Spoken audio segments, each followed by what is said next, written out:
Okay, so good evening, everybody. Thank you for joining us to Forage Species and Cover Crop webinar. We have Avery Shepherd from Imperial Seed, as well with Paul and Michael, who I think Avery and themselves will introduce a little bit later. My name is Kelly. I work for Lakeland Agricultural Research Association. So please enjoy this webinar, as well as if you have questions, please put them in the Q&A or the chat, and we'll answer them at the end. And I'm going to just turn it over to Avery.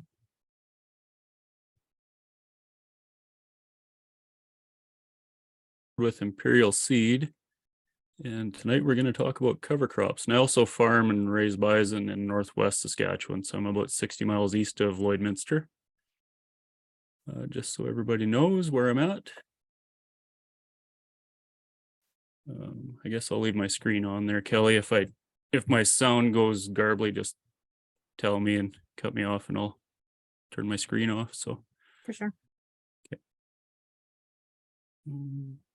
Okay, good enough.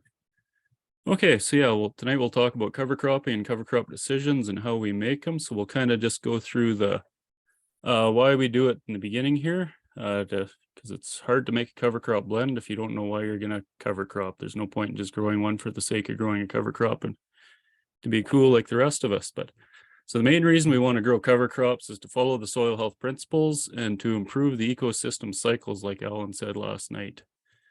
And I think that's pretty well covered lately, so we won't go too deep on that stuff. But one of the main reasons is we want to keep a plant in the vegetative stage throughout the growing season, which maximizes the root exudates to feed soil life, helps to support the mycorrhizal fungi, increases the soil organic matter, and increases water infiltration, among many other things. So the photo on the right here is just an NDVI picture, satellite picture. I think it was October 15th. And that kind of shows the green areas show that was photosyntheting, I guess, more so than the rest of the area around it, which is what the government wants us to see with this off-calf funding. And when you can see that from space, you're doing something, but you're also, you're meeting all them goals of feeding that soil and keeping that plant vegetative. And we also want to increase the number of functional plant groups because the different plant groups, different plants produce different root exudates, supporting a diversity of soil life. A variety of root structures will access different nutrients from different areas of the soil. So we want to find the synergies between plant groups when we're designing a cover crop. And different above ground mass, biomass helps completely cover the soil surface, which maximizes sunlight capture and minimizes evaporation. It also probably helps support carbon capture too, because you create a microenvironment underneath of that canopy, and plants breathe in through the bottom of the leaves, so you get some advantage there as well. It also helps improve the ground cover. So we also want to improve efficiencies and try and reduce our synthetic inputs. So multiple species help build good soil structure, and the plants will and can exchange nutrients and support each other. So again, we want to find them synergies between plants. And if we get using legumes and the right species in there, we can fix nitrogen in the soil for the current crop as well as the future crops. So on the right here is just a good example of them synergies. That's some General Mills plots in Winnipeg several years ago in a severe drought for Winnipeg. And the far end of the plots is a pure oat patch, and about where I'm standing is a 50-50 mix of oats and peas. So as you can see from that picture, the oats in the far end were fairly droughted out. This was in July. They shouldn't have been white and mature looking like that. And then where it was a good mix, it looked like there was no drought at all. It wasn't a bumper crop or anything by any means, but there was some magical synergies going on there, keeping that crop healthy and good looking in the middle. So we want to reduce tillage and chemical use and try and improve residue breakdown as well. We want to try and balance the seed-to-end ratio in the residue, which is how we'll improve that residue breakdown. So in the fall, if you're a cash cropper that has troubles breaking down your residue, if you've got that green leaf on the top, that'll help lower the seed-to-end ratio and make all that residue easier to break down for the microbes. And then there's the hashtag roots not iron, which oh shoot, drawing a blank on the name of the gentleman that made that. But anyway, so a living root will help build soil structure, remove compaction, improve load carrying capacity, improve water infiltration, increase organic matter, and cycle more carbon, among other things. So as you can see in the picture on the right, that's a green feed crop that has good Italian ryegrass growing after. And if you had, you know, marginal conditions where it was too wet and stuff to haul bales, and in a field like that, you'd still be able to get out there and do stuff. You would be compacting your soil some, but you could at least get some work done. And cover crops also help us incorporate livestock. They help extend the grazing season. They also help add nutritional value to the forage crops. And by having that livestock out there, it allows the rumen to populate the biology in the soil. But the microbiology and the rumen and the biology in the soil are actually two very similar things. So very good synergies go along together there. With our different functional plant groups we want to put in our cover crops, they all grow at different times a year, which is how we work at getting that living root as long as possible. They release different root exudates, feeding that biology and access different nutrients. And if we design things properly, they should have different root structures working on different parts of the soil there. As you can see on that picture on the right there, that's just a picture from my pasture, and it's maybe a square foot of soil. And in that picture, we've got 2 broadleaves in there, or forbs, at least 2 different legumes and 2 different grasses, and 1 little square foot of natural soil. So it's pretty neat to see. And that's what we want to mimic with our cover crops. So this is a cover crop pyramid here, kind of explaining the different groups. We've got grasses, legumes, and broadleaves, which can be broken down into brassicas, non-brassicas, and forbs. And then we've got warm and cool season of each, as well as annuals, biannuals, and perennials. So in a cash cropping situation, if you've got a canola wheat rotation, the thing you're missing is the far corner of the triangle, and that's kind of what you want to throw into the middle of that mix if you're just trying to fill in afterwards, and that'll help avoid some pest bridges and disease bridges and things like that. But it's also what the soil is kind of desiring to grow. You want to tighten up that rotation in many ways. So again, plant ecology, most plants want to grow together with different species. So we want to find them synergies between the functional plant groups. And there are also antagonisms between plants, like the allelopathy from fall rye. And some species just don't get along together. And that's one thing to really keep in mind when you're doing this. But on the whole, most species do want to grow together. As far as off-calf funding goes, I'm not super familiar with the RDAR program out of Alberta, but I just looked it up here and highlighted a few things that will help you folks out in Alberta. It's all available, and there's been lots of talk on that stuff. But so in a cash cropping situation, you can underseed it with an annual and get funding, it looks like, as long as you've got that green living root into the fall, with sufficient winter cover prior to freeze up. So I think that's kind of up to who's looking at it, probably, as to what that means. I know in Saskatchewan, they say they're going to be fairly lenient. Full season cover crops may include a non-marketable biannual, but they do need that field to go back into an annual in the second year. So some of the stuff Paul's going to talk about later probably wouldn't be covered under this for that reason. And then cover crops may provide some additional forage for grazing, providing that sufficient winter coverage remains prior to freeze up for soil protection during spring runoff. So again, that's kind of a fairly open-ended thing there, I think. But so it'll help cover your purchase seed, your cover crops underseeded with a marketable cover crop where the cover crop species regrow. But it will not cover equipment, or it will cover equipment rental or custom work, but it doesn't look like it'll cover in-kind stuff there. And then one important thing for people that are still growing monocrop swath grazing, this is a great time to be trying polycrops for swath grazing. You'll not only increase your nutritional value, but it looks like the government will pay for that, because one of the goals in a polycrop for swath grazing is to have that living root there, which gives your cows better stuff to graze on in the fall. And then corn grown for grazing purposes is not covered, but I think if you intercropped stuff into that, which I'll have pictures of later, that probably would be covered. So again, people like Kelly and other professionals in Alberta will be able to help you better with that stuff than I can.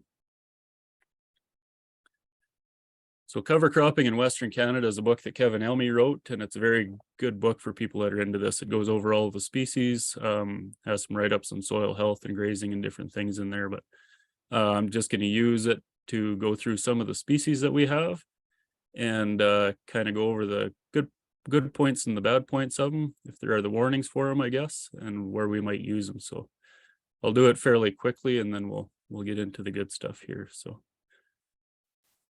Berseem clover and Persian clover are two fairly similar annual clovers. The Berseem, and they're both good for a dry bale, but the Berseem is a lot taller, more volume on the top than a Persian clover, but it has a shallower root.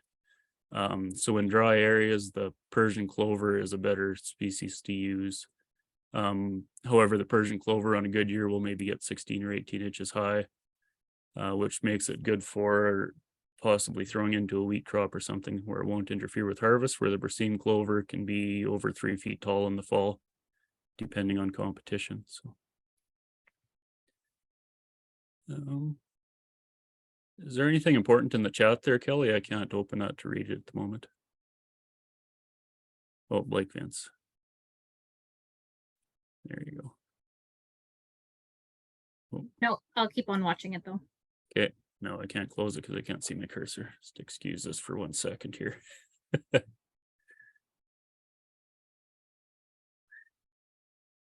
Okay, sorry about that. So crimson clover is another annual clover. It seems to perform better in the south or the warmer climates. It is a cool season legume.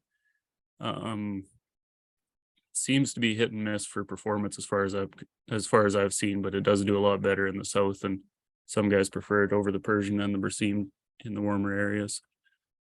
And with the Persian, Berseem, and crimson, none of them really have a seed warning to them, and they should terminate in the wintertime and not come back at all. Whereas the hairy vetch is an awesome legume, fixes plenty of nitrogen. It's a vining plant, but in the States they call it hairy vetch, scary vetch, because it does have some potential management issues if you're in a cash cropping situation.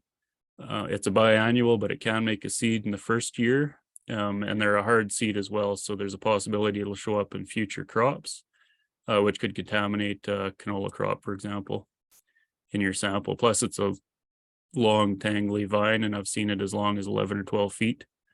So swathing it can become an issue. I've known 2 people, I think, that have tried it in canola, and they really regretted their life's choices when they did that, because it got all tangled in with canola, made harvesting very difficult, swathing very difficult. So it's a great species for forage. As far as cash cropping, it's one that I would use with extreme caution, and I wouldn't recommend it to beginners, but it does have some good strengths.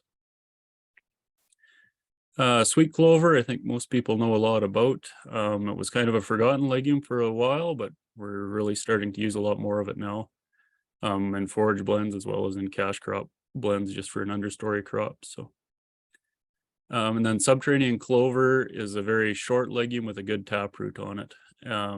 It's a larger seed, so it's more expensive to use just because of the seed count on it, but it'll only get 3 or 4 inches high, and it kind of just crawls across the top of the ground. Should fix plenty of nitrogen as well, so, and help with compaction with the taproot that it has. Excuse me.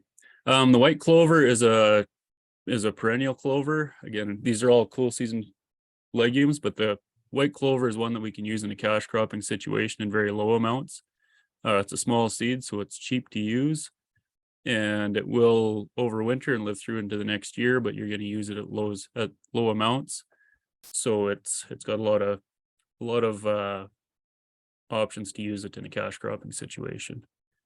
And then red clover as well as a short-lived perennial that we've been using more and more of. Great for forage. It also has its place in a cash cropping situation. More and more people are using it in the south just because it stays lower growing in the south in year 1.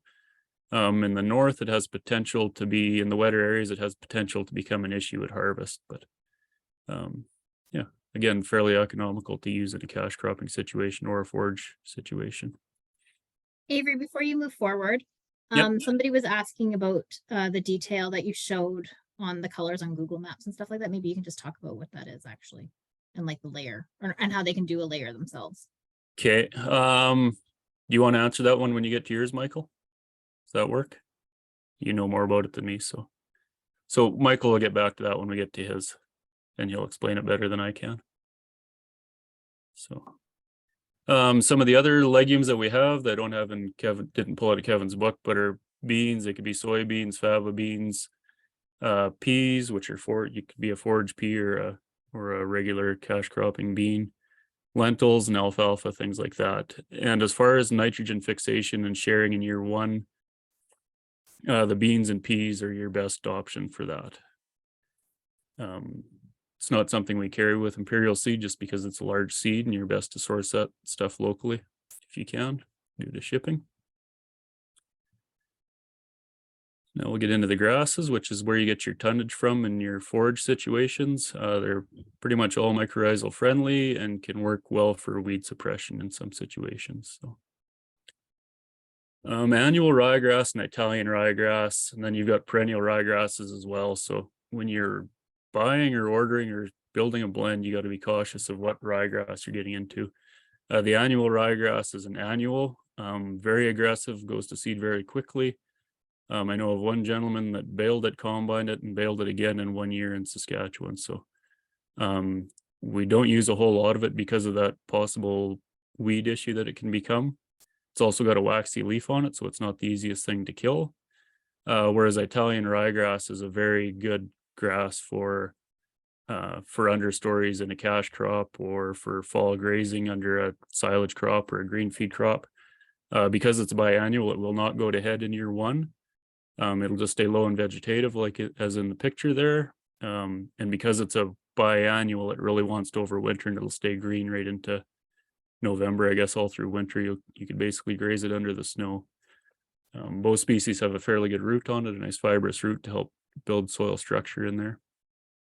And Italian ryegrass generally will winter kill, especially if it's grazed, but I think I've seen it overwinter in just about every part of Western Canada now for some reason or another. And it's relatively easy to kill in its second year. But I have seen a couple of cases where guys have thought it was fairly thin stand and they decided not to desiccate it and just seeded right into it, and they turned into disasters because that crop thickened up later in the year and it really hurt their yields. So my biggest worry with Italian ryegrass is that people will see just a few plants out there and not try and control the whole crop and go into it with another cash crop or something, because just having them few plants out there will suppress a lot of weeds as they use that free nitrate up in your soil. That's just a photo of some Italian ryegrass and some chicory there after a green feed crop. So that's probably only 3 weeks after it was cut. You've got a lot of good growth there. That was with optimal conditions. Festulolium is a ryegrass crossed with a fescue generally. So it's a short-lived perennial. Again, it's fairly easy to kill. So I've been using it in some scenarios where I do want an overwintering species. In the photo there is just swath grazing, and I used it for a bit of spring grazing.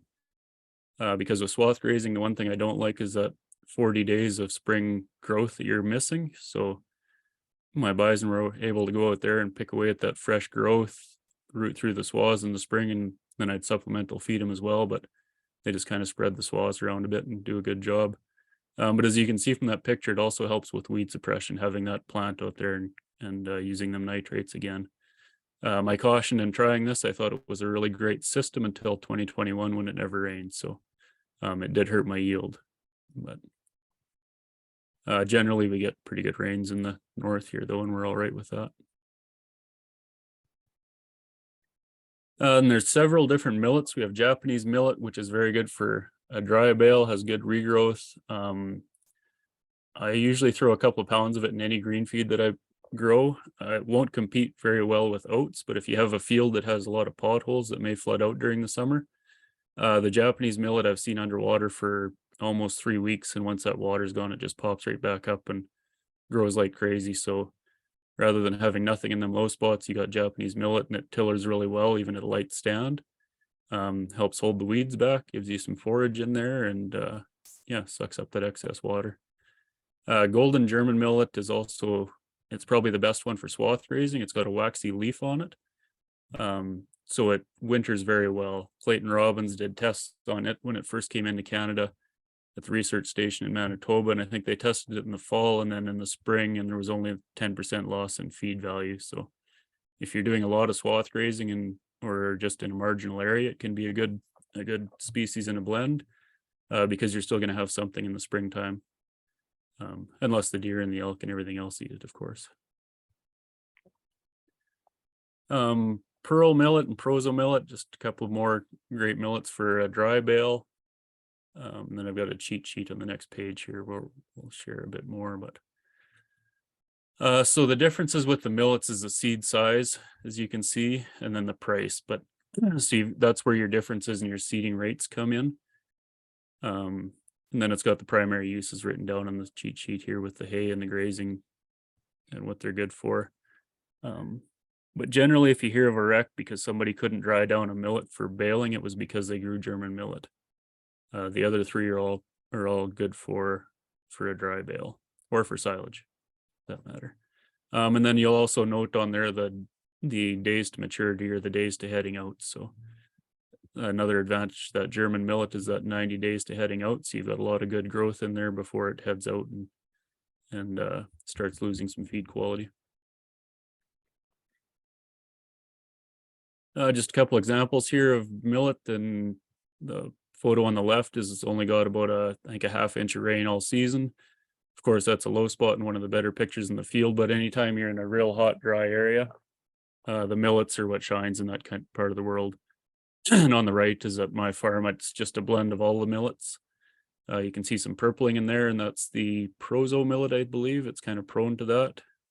If you get some purpling in the leaf, that's maybe a bit exceptional due to some cold weather as well. But then there's also buckwheat and some other fancy things in there. Sorghum Sudan grass is another one that a lot of people want to try, and it's a very good plant, but it doesn't do well if you have cold nights. So you can have a very good crop of it one year because it's a nice hot, dry summer, or just a hot, wet summer even. But if you get cold nights down below 15 degrees Celsius for a long period of time, it'll just stall out and won't grow. So generally in the north, if it goes in or on a farm, I like to see it in a blend with millet, just to kind of hedge your bets there. One of the advantages of the sorghum is it does regrow very fast after you cut it as well. But it does have the so shoot, Paul, help me here. What's the word I'm forgetting? Prussic acid. Prussic acid, yes. I wanted to say cyanide, but that's just what it acts like. So it does have a prussic acid warning, which is mainly effective when the plant's under stress. So if you're in a severe drought situation and you have nothing else to graze and that sorghum Sudan grass is out there, you may kill all your cows if you throw them out there due to that prussic acid in there. The other time of stress is after a frost, where that prussic acid will freeze up in the stalk. But it's my understanding that if you leave it just like a nitrate in a frozen oat or anything, treat it like nitrates, and it'll dissipate out of that plant in 10 to 14 days. And one professional that we had speak to us, I think the test said 7 days, so they like to call it 14 days just to make sure it's safe at that period. And I believe it comes out of an N-sile as well, but I'm not positive of that. So if you do silage of stressed out sorghum, make sure you use caution with that. Teff grass, excuse me. Avery, I think they say that that prussic acid has a low boiling point of 74 or 76 degrees Fahrenheit as well, and so that's why you see it so much in the States. Is they're more likely to get warmer days after a frost, where we're not as guaranteed, and so that's, I think, how they get away with it more the further south you go. Yep, could be. Thanks, Paul. And then the teff grass is an ancient grain, very drought tolerant. Also a very small seed. It's over a million seeds per pound. So it's kind of like seeding pepper. It needs to be very shallow.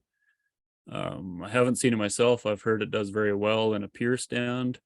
Generally, I've seen it just in blends, and it'll kind of fill in the bare spots where nothing else grows at times. And sometimes you just seed it all too deep and nothing comes up. But more of a filler plant at a light rate is how we use it. But I do have a couple people this summer that are going to try it in the dry areas just to see how it works, because they figure they've got nothing to lose. About feed quality is about the same as Timothy with teff grass. And then oats and spring triticale, they're just our cool season grasses. Excuse me, where all our millets and our sorghums were warm season grasses there. And then our broadleaves, many do not associate with mycorrhizal fungi or brassicas mainly. And they can have grazing warnings in a heavy stand. So just something to be cautious about. And I guess I missed a grazing warning with the hairy vetch as well, because it has a photosynthate type warning if you're grazing it in a very pure stand. But like everything, when you dilute things out, it's very safe. So plantain and chicory are two that have 0 warnings with them, and they both associate with mycorrhizal fungi. Very high sugar plants in the fall, very good grazing. In Europe and New Zealand, they actually grass finish a lot of animals on these 2 species here. So plantain likes compacted wet soil, so it grows very well in low areas and stuff. It will grow elsewhere as well, but it'll really thrive in them areas. It may go to seed in year 1, it will go to seed in year 2. Which can become a problem. So it's used with caution in a cash cropping situation. The chicory has a taproot on it that's probably the equivalent of a dandelion, I would guess. And in year 1, it does look like a dandelion. It just stays very vegetative and low down, maybe gets 18 inches high or something in a very good stand. But very palatable, high quality feed in the fall. Both species are natural dewormers. And just have a lot of options. I like to see chicory in all of my perennial blends now. Excuse me, just for that taproot and for that nutrient value that it puts in. In year 2, chicory will be it'll go to seed, and it gets to be a very coarse, stocky stem on it. On average, mine was probably 5 to 6 feet high this year, with some of it as high as 8 feet. But on the flip side of that, I've got a root going down probably 8 feet as well, and breaking up a lot of compaction and doing a lot of good things for my soil. And chicory puts out exceptional amount of root exudates, which feeds biology very early in the spring in year 2. But it can stick around, so I don't like to see new guys use it in a cash cropping situation. If you're just a straight forage farmer, then it's not a real big deal to have some chicory hanging out for a few years, but yeah. It's got some warnings to it as far as hanging around. These are just a couple examples. On the left is some plantain, is the rib plant there. So it's got potential to be seeded with a canola crop. That was an accidental one where I'd cleaned out the drill, but apparently the seed tubes on a 750 hold quite a few seeds. And the outside 2 rounds, I had berseem clover, Persian clover, red clover, plantain, and some chicory in that field. But so the outside 2 rounds looked beautiful after harvest, and then the rest of the field was dead. But it really opened my eyes to options that you have there. And that was a Liberty canola field, only sprayed for wild oats, and that's why none of that stuff was hurt by Liberty. Then on the right again, that's the broadleaf, and that is chicory in year 1, mixed in with Italian ryegrass and some oats that are regrowing. Buckwheat is another cool season annual. It does not associate with mycorrhizal fungi, but it does free up phosphorus. It's very palatable for the animals. And although it's a cool season annual, it will die with the first time the door gets left open and we get a light frost outside. The warning with it is it will go to seed very easily or very early in the season, but it's not like wild buckwheat, and it's very easy to kill. So I know Kevin Elmy always threw lots of warnings out with buckwheat, but I've never seen it become an issue, and I've had it go to seed and it terminates very easily and it's easy to control. Phacelia is a great plant for building soil structure. Great for pollinators, for the bees. It's fairly nutritious, but at times your animals won't eat it at all, and at other times they'll eat it right to the ground. So just depends on when they're out there to eat it. But very good for the bees, and buckwheat's very good for pollinators as well. So generally we'll throw Phacelia in for the pollinating aspect of that, and which kind of goes hand in hand with pollinators and predators. Once you get that sort of stuff in there and building your ecosystem, you'll have very little flea beetle pressure in your crops and different things like that, it seems, over time. Sunflower, another very mycorrhizal plant, so we like to throw that in a lot of blends. It's got a really good root system on it as well. It's saline tolerant, so it does good in saline areas. And in 21, all of the best crops that we had sunflowers in them, and I think that had to do with that taproot bringing up moisture and then sharing it through that mycorrhizal system with the other plants, would be my guess to that. Which is kind of ironic, because in a pure stand of sunflower, they actually claim that it'll use too much moisture in your second year. It can cost you in a cash cropping situation.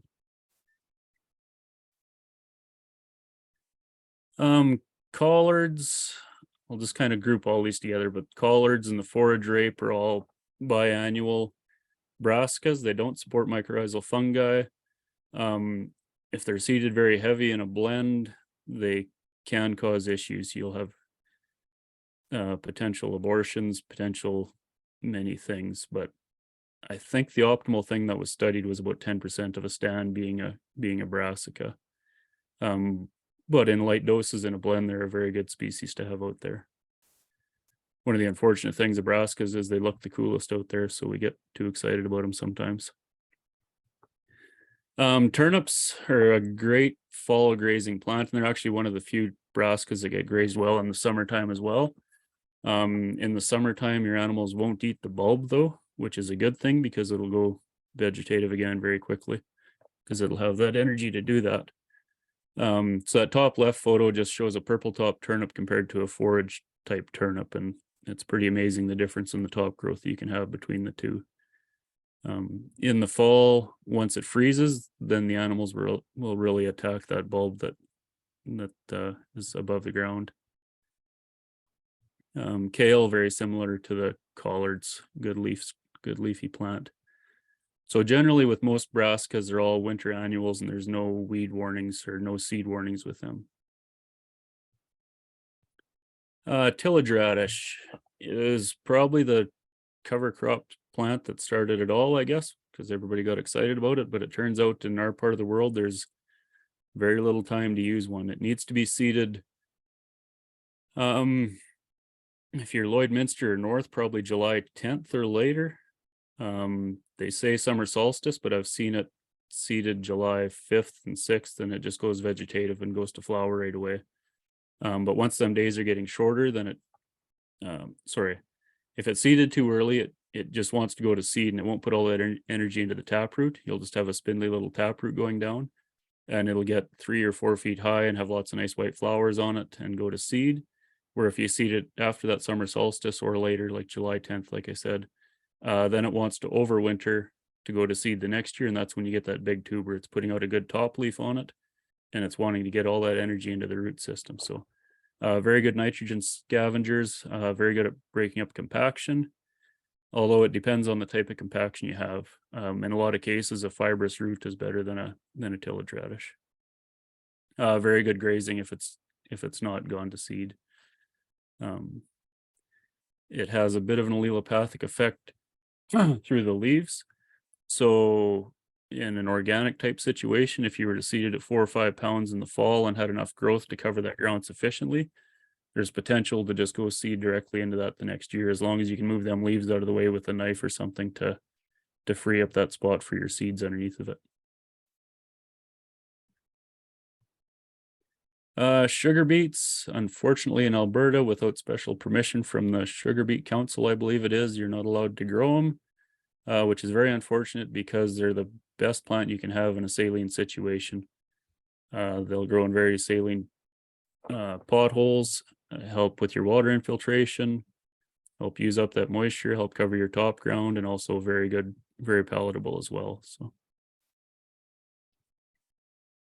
just a couple examples of the leaves there. And again, that was in 21 with very little rain, southern Saskatchewan. So get the synergies between the plants going, get that microclimate down beneath the canopy, and cool things can happen. So now let's make a plan. Let's see how we actually put these things to practice. So the cover cropping recipe, with the current science right now, it's 1 part art, 1 part experience. 2 parts goal setting and 4 parts Mother Nature. And part of the reason I say that, when I first got into this stuff, I was part of Steve Groff's cover crop group where we had weekly meetings. And one year Steve Groff went out and he planted 100 feet at a time with a 12-way mix. And he went out weekly doing this. And he said there wasn't a week where it looked like the same blend, just due to the environmental conditions in that time of year. So if you grow a blend one year and you think you got the perfect thing and you grow it again the next year and it looks completely different, it's not because your seed guy screwed up or anything. It's just because Mother Nature or your soil wanted different species to be growing and thriving out there. So Mother Nature has a lot to do with what happens out there and your soils. So generally we want to start with gotta have a drink. Generally, we want to start with an assessment sheet before we make a plan. So we want to know what type of soil you have, soil moisture you have, if you're in a dry zone or a wet zone, what type of operation you are, if you're organic, conventional, mixed farm, or straight livestock. We need to know your soil type, your fertility, the end use. What do you have in mind? What do you want to see at the end of the year? It's hard to decide if a cover crop is a success or a failure if you don't have a plan in the beginning to know what you wanted at the end. We'd like to know what the soil issues are so that we can try and work towards the ones you want to work towards, such as hard pan, poor aggregation, slow water infiltration, certain weeds that you may have out there, and among many other things. We need to know what the seeding date is going to be. Like if you want to seed it May 5th, we're not going to give you any millets because you're going to end up with a weedy mess because the millets will be so slow coming because they want warm soil. And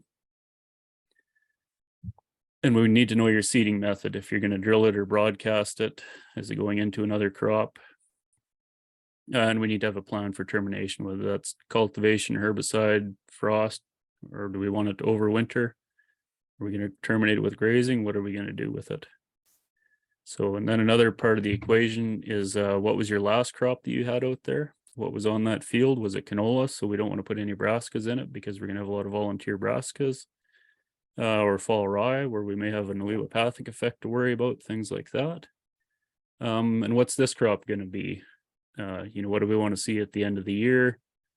How are we going to recoup our money that we're putting into this? We don't want to grow a cover crop and just throw an expense out there. We want to have a plan and a way to recoup our money. And what's the next crop going to be? We don't want to be causing issues for next year's crops. So if you're going to canola, you don't want to be having a lot of chicory and plantain and hairy vetch out there because you're going to have nothing but a headache. But just little things like that we want to try and prevent.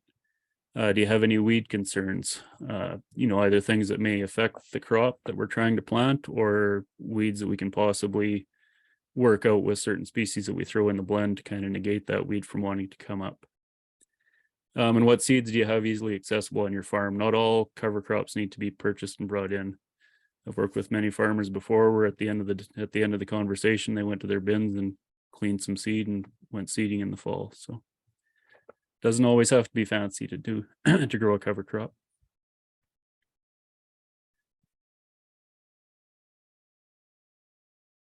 So this is just an example of a swath grazing blend, just kind of to go through what we've got on here. So we've got hairy vetch as a main legume in this crop.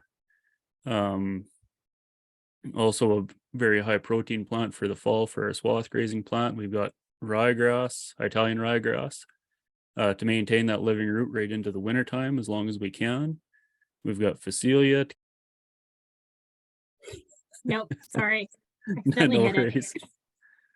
So yeah, after the ryegrass, and we've got Phacelia for the bees and the pollen or the predator insects. We've got a couple of brassicas in there to help increase the energy in the ration. Then we've got sunflowers for that mycorrhizal effect as well as and to share moisture and do different things. So once we've got our species down, then we like to look to the seeds per square foot column and see where we're at for a ratio of everything. And then on the right, to the right of the seeds per square foot is the percentage of the plant stand. So that's kind of where it all comes together. Oh, sorry, I missed the oats at the bottom. So there's 50 pounds of oats in that blend as well that would be farmer supplied, which is 40% of the the crop, which is going to make up a bulk of the forage out there. And everything else is in addition to that for one reason or another. And then on the right of that is the percentage of a peer stand. And what I like to see is from 100 to 125% of a peer stand in a average rainfall or a wet area. You could push the limits even higher if you got very fertile land and really good rainfall. If you're in drier country, you may want to go down to 80% or 90%. And I like to do that. I know Kevin Elmy always talked about the seeds per square foot, but if you look at only the seeds per square foot, if you have something like teff grass in there that's high seedling mortality, or white clover as well, high seedling mortality, you may end up with a light stand just because you overlook the fact that you should have went heavy on seeds due to some other things in there. So basically we just look at the overall ratios of everything, kind of try and picture it in our head, which is where that art part comes in. Make sure our ratios are safe for animals to eat and everything like that, and meet as many goals as we can meet with it, and then carry on from there. So I'll just get into other ways we can use crops now, and then Paul will get more into how he creates forage blends here shortly. So this photo here is Italian ryegrass, which for this RDR programming is one great easy way to throw a cover crop and have a living root in your system right into the fall. It's not much for diversity. We've got two of the same plant groups. They're both cool season grasses out there, but we're at least having a living root in that soil for as long as we can. As you can see from this picture, you're going to be able to go out there and graze that. And I'm sure if you were a cow guy and had chaff piles out there in that green grass, you'd have a pretty big return on your investment. And it doesn't have to be a high rate. I believe this field here is only 2 pounds of Italian ryegrass. And so it's very low investment for what you have going on. Again, on the left is that accidental intercrop I had. So you can throw some of them forbs in there and some of them legumes in with a canola crop, and have some chemical options. If you were to throw grass in there as well, then you're getting very limited on options, but there are ways to work, and just think about that. If you don't work with your chemicals, I guess you have the option of broadcasting in after your chemical passes. However, when you do that, you're very limited on sunshine to them little plants, because your cash crop is going to canopy in soon, and you're very dependent on rain to establish that crop as well. So you kind of got two things working against you for a very successful crop. But it isn't something to not try, though. I guess there's just better ways to do it. And on the right, again, that's just Italian ryegrass, 2 or 3 pounds after a silage blend. So keeping that ground covered is very important. Hey, Avery, there's a question for you. Oh. At maturity, do proso, millet, and buckwheat tend to hold on to their seeds, or do they easily shatter and shell out? The buckwheat, I think, would shell out fairly easily. What was the second plant? Sorry. And Or the millet. I don't have enough experience with mature millet to know. Like, generally, if 99% of the stuff I've seen has been in a forage situation, so we're going to be cutting it before it would go to, or before it would be a mature seed and have that option to shell out. Just trying to think. And really, I really haven't seen millet become an option later on. It's not like the green foxtail that everybody worries about, or that everybody calls millet. On the right here is just another millet oat sunflower blend. It's a saline blend because this is a field in southern Saskatchewan that had a lot of saline potholes in it. And by seeding the whole field to this cover crop that has saline tolerant species in there and working on the water infiltration, it evened the whole field out for this farmer. And I think this was actually in 21 as well, so they had a pretty exceptional crop down there. So the one thing we always wonder is why guys are out there tilling. If anybody has a proper answer, they can throw that in the chat. But the near as I can tell, it's just tradition. I got into an argument with my dad one time that kind of proved this, but anytime that you till a saline area like this, you're really just you're just shooting yourself in the foot. You might be blending the salts in, but you're creating a plow pan that is going to prevent that water from infiltrating. You're promoting evaporation, which is the opposite of what you want in a saline area because it's going to bring them salts to the surface. So what we want to see is green plants out there instead. If you've got that area that's always troubled like that, as you can see here, the photo on the bottom, that farmer seeded through that area, he probably fertilized through that area, and he sprayed through that area, and he still has weeds and no hope of it returning any investment on that, any money on his investment. Where the top left photo, that gentleman went out there or gentlewoman, I guess could be, but went out and seeded that saline area to, I don't even know what, it was just somebody I saw driving down the road and saw that field. But it's probably barley or possibly fall rye out there. So using that moisture up through evapotranspiration rather than evaporation, creating holes in the soil or creating soil structures that water will go into the ground, and getting a return on that investment is the biggest thing. There's no point continually trying to farm them areas and not getting anything out of them. So if you've got, you can either go simple like that previous picture where it's just a straight monocrop, or if you've got a more severe area, we can throw in a polycrop to see what grows into it. This was an example by Mar Wayne, where that piece of land wouldn't grow anything, went in there with a crop, and it's pretty neat to see the different species that dwindled out the more it got saline in there.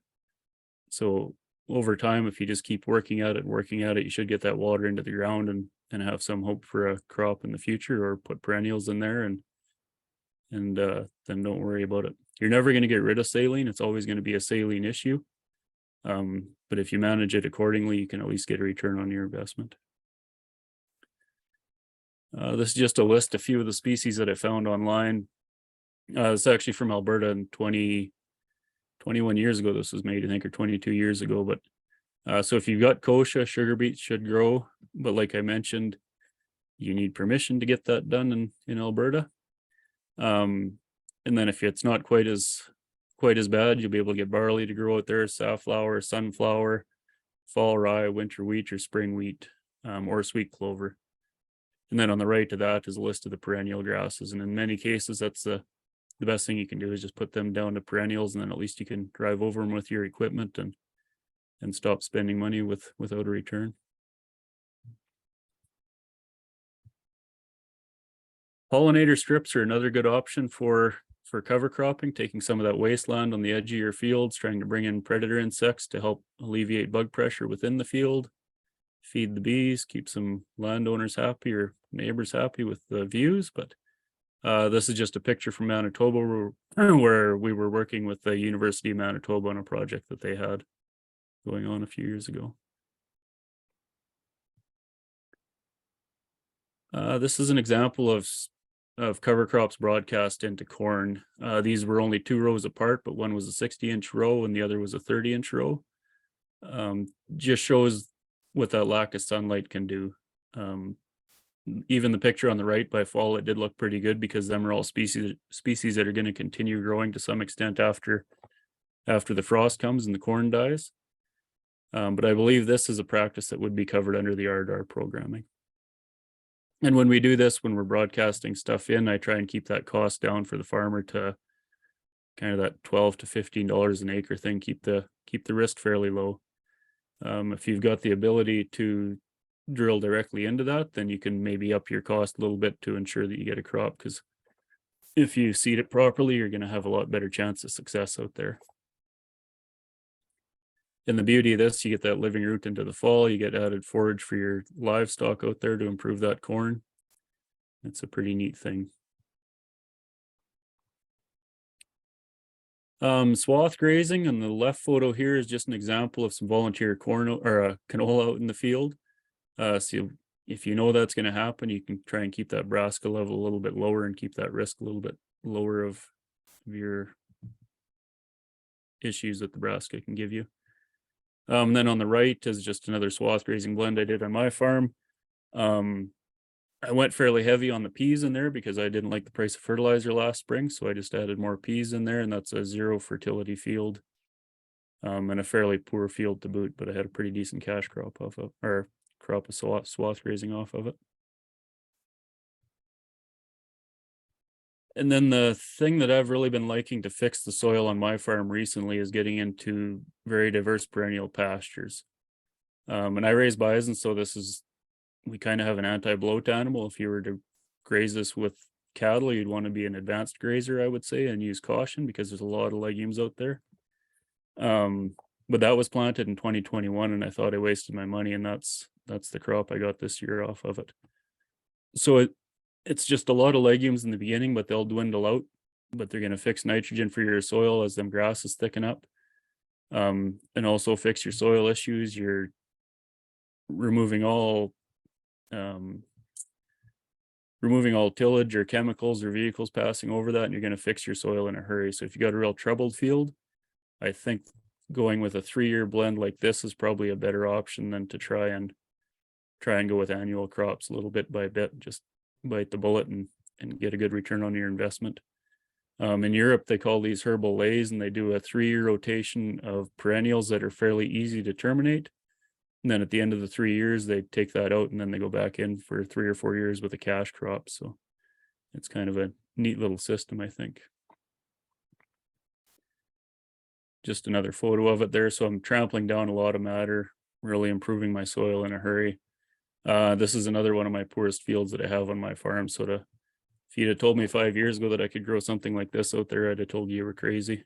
And again, I haven't used fertilizer on this field for 3 years, I think, but it was swath grazing for 3 or 4 years before that. So I did build up soil structure and kind of built up my fertility within that field in that manner. So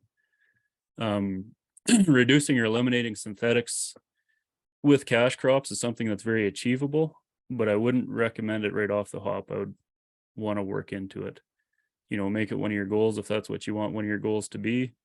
As a livestock farmer, I think it's a very achievable goal in time. As a cash cropper, it's maybe a little bit more difficult to do in time, but there's many other things and other ways that we can get into doing that sort of thing. So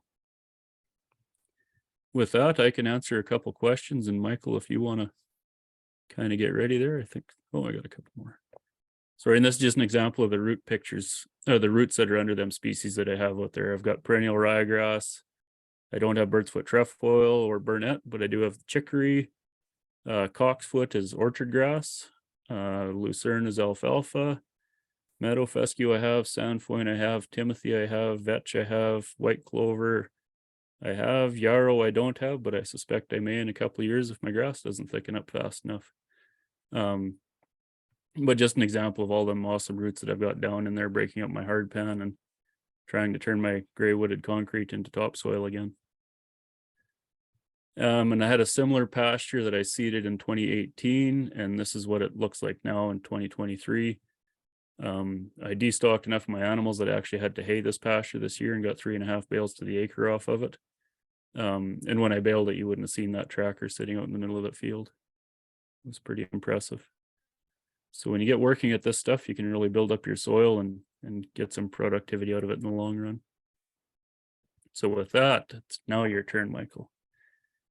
If we get in, oops.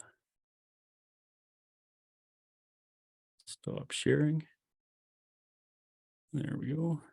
Is there any more questions that we can answer while we're waiting for you to fire up there, Michael?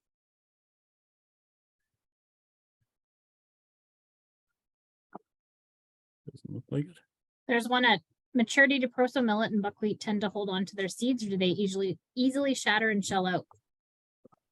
I think the buckwheat will shell out, and the millet I had mentioned earlier there, I haven't seen it enough at maturity to know the answer to that with confidence. I've only seen it in forage situations, so unfortunately I can't answer that with confidence, so I'll let it go. Have you seen it, Paul, at maturity? Probably not out there. Eh? Millet, I suppose we've seen it at maturity. I've never seen it be a problem like the 60-day millets, but again, it's in a forage situation. So by the time it's getting to that spot, it's being cut or grazed or whatever. Yeah. So yeah, more or less same answer as you. Agree. Yeah.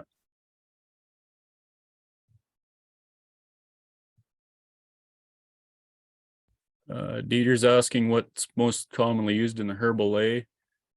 With that, for legumes, it would be your clovers, red clover, Alsike clover, maybe white clover, sandfoin, a little bit of alfalfa, but not as much as normal, just because you want to terminate it in a shorter period of time. You wouldn't want anything like a Sicer milk vetch out there that's got a really big root on it that's going to be hard to terminate, and it's hard to get with chemicals as well. And then the grasses, orchard grass is a good one because it's supposed to be a short-lived perennial. On my place, it just keeps getting thicker recently, but meadow fescue, your bunch root grasses with a deeper taproot on them, or a deeper root on them, is what you'd be after.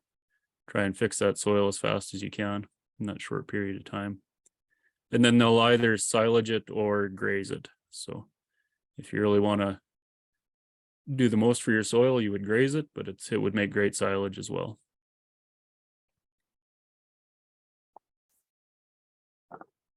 You're good to go whenever there, Michael.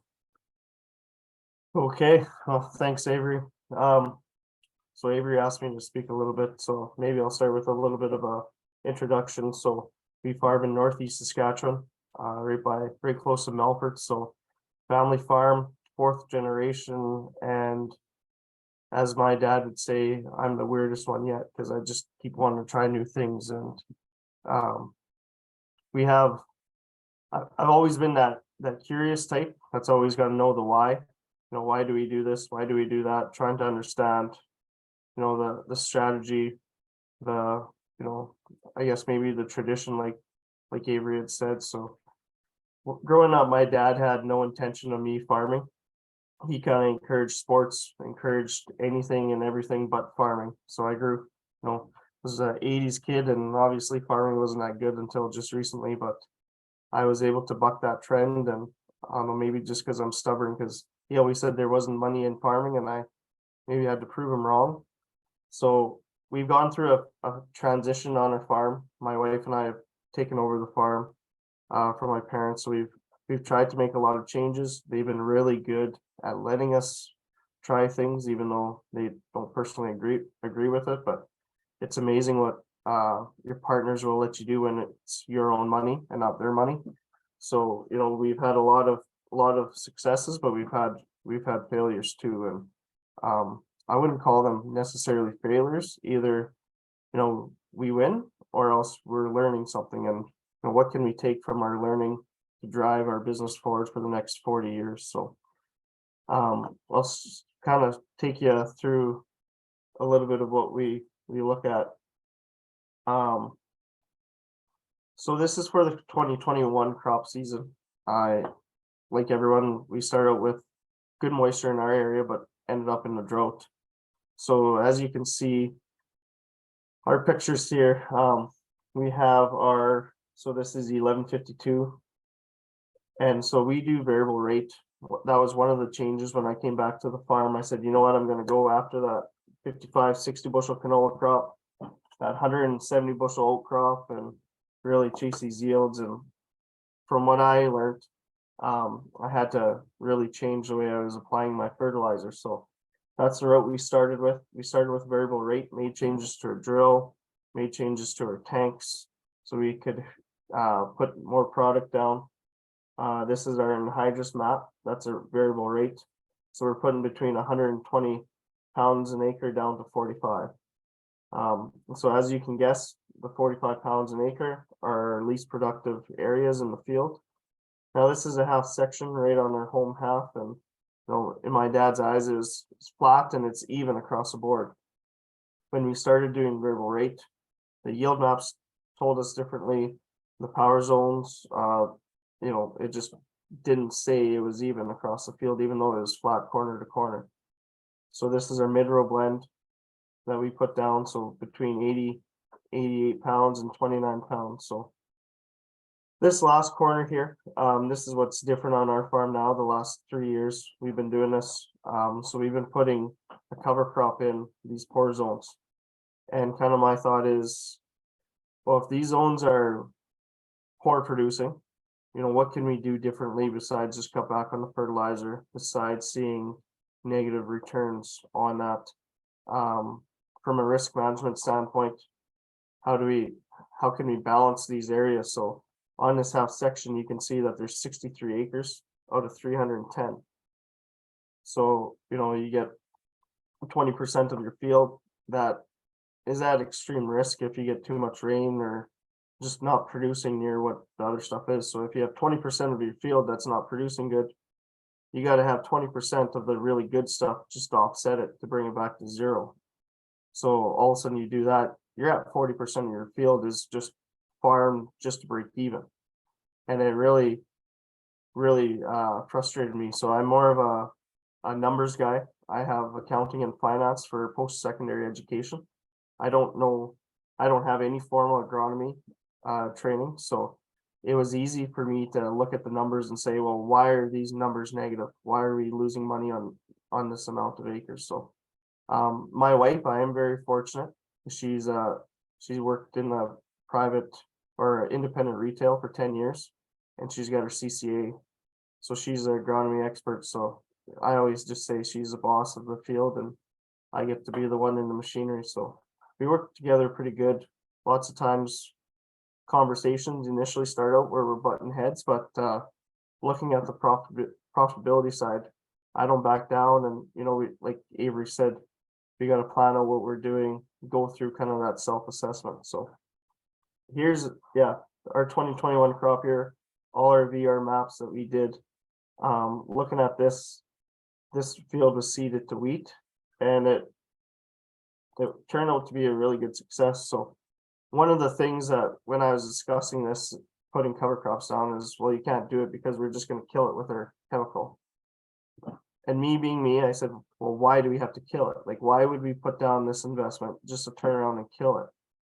And, well, you can't just spray around. I said, well, why can't we? We have the capability, we have the technology in our sprayer.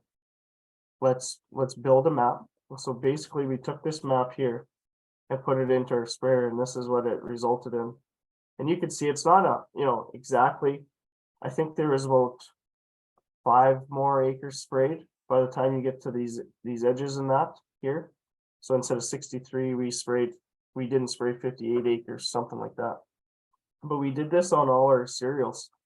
And why did we do it with the cereals is because on our tank, we have a Burgo tank and it's got a saddle tank.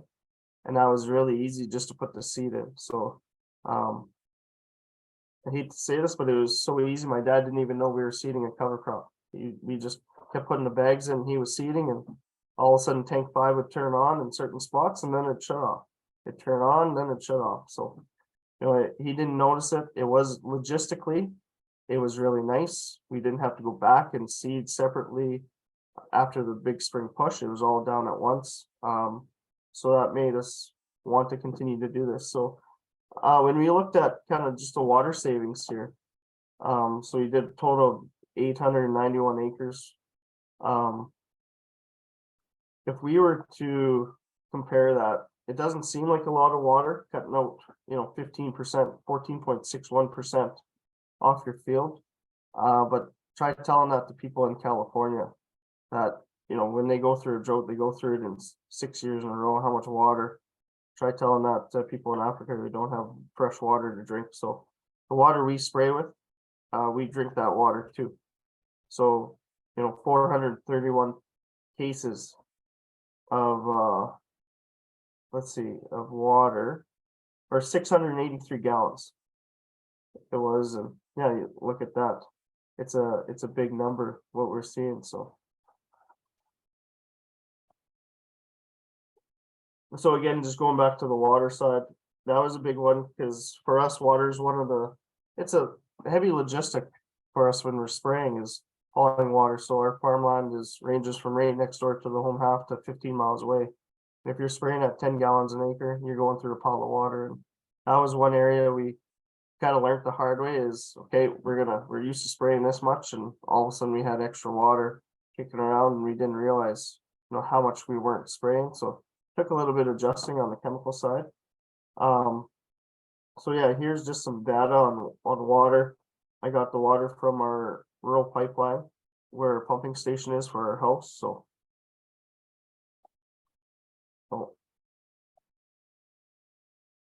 when we look at the carbon footprint and the impact of having a cover crop growing, So this image here in the bottom right was taken October 21st in the fall time. Now, we did have an early harvest because of the drought. We did have rains during harvest, so we did see some growth afterwards. But you can kind of see where the green is, all the growth in the field that still was photosynthesizing, was still, you know, taking the sun's sun rays and putting its, you know, the good stuff into the soil. I don't know the proper agronomy terms, but bear with me, I'm a numbers guy. So when I see this, I think that's one of the things I'm pretty proud of, because if you start looking back to the principles of soil health, if we could double our growing days in certain areas that especially need it, I'm hoping that I can improve those areas over time. You know, a lot of them, you think that, hey, if I got a dry year, these low spots would be really good. And on the hilltops, if I got a wet year, those spots would be really good. But, you know, I could tell you this, we've had a dry year and we've had a wet year back to back, and it doesn't make a difference. Those spots are poor to begin with. So it's telling me no matter how much fertilizer I put down, how much rain or we get or we don't get, there's something else wrong in that soil, and we're looking at the cover crops to try and fix that. So when we take the carbon or the greenhouse gas footprint just on the variable rate fertilizer, you know, we figured about 11.27 tons of fertilizer was saved by doing variable rate. Just by itself, you know, we cut back, the typical rate a person can cut back is 10%. So you could say, hey, I'm used to putting this much fertilizer down at a flat rate. I want to cut back 10% and reallocate where that fertilizer is going. So that's what we've started to do here. So if we could save 10% on it, you know, that makes us one less risk with the higher fertilizer prices. I'm not a big fan of them. I don't think anyone is who uses them. So as I look at margins going forward for crops, I'm trying to become a low cost producer on my variable rate costs. And, you know, fertilizer, chemical, if I can reduce those, but yeah, I might have an increase in cover crop seed, I'm willing to take that bet. So what were some of the benefits of doing this? We found we were really efficient logistically using the technology that we have on our farm today. We don't have the newest equipment, but we have GPS, we have variable rate, we have sectional control. But that was something that we had planned, not just, you know, day one is like, okay, when we do upgrade the drill or the tank, this is what we want, because this is what we're going to do with it.